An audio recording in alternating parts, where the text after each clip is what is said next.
How can diction be used? To answer that, we can take a look at the game.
Alan Wake cleverly uses diction to create the atmosphere.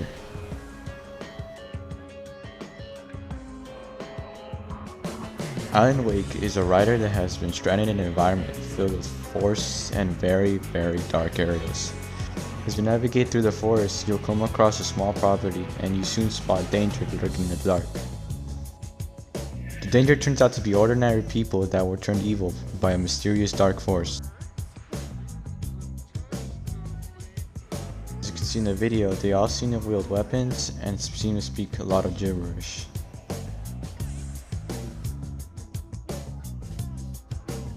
If you manage to dodge through them, you will come across a small building with supplies. But the one thing that stands out the most from the supplies is a flashlight.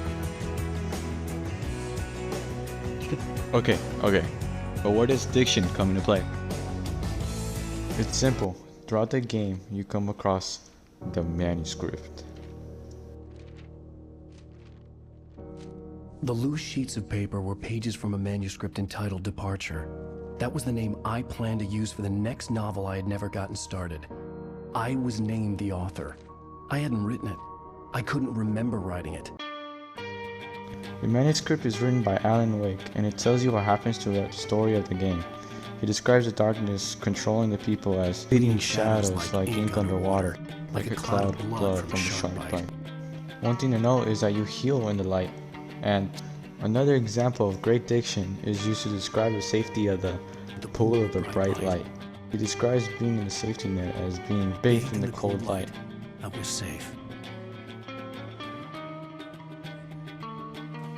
As you continue to pass on through, Alan Wake also narrates what he experiences throughout the entire game. Here are some key examples. My head pounded with a concussion. I'd never fired a gun outside a shooting range, and now I just killed someone, or something. There were no bodies. They just disappeared. If I was dreaming, it felt real enough to make me sick. After the insanity I had just experienced in the darkness, the lights of the gas station felt comforting. At least for a moment, the sane world reasserted itself. The darkness surged towards me, sucking everything loose from the ground into its depths, tugging at my clothes. I saw the flare the kidnapper had dropped and threw myself towards it just as I felt my feet leave the ground. The darkness embraced me with the force of a tornado. Somehow I managed to light the flare,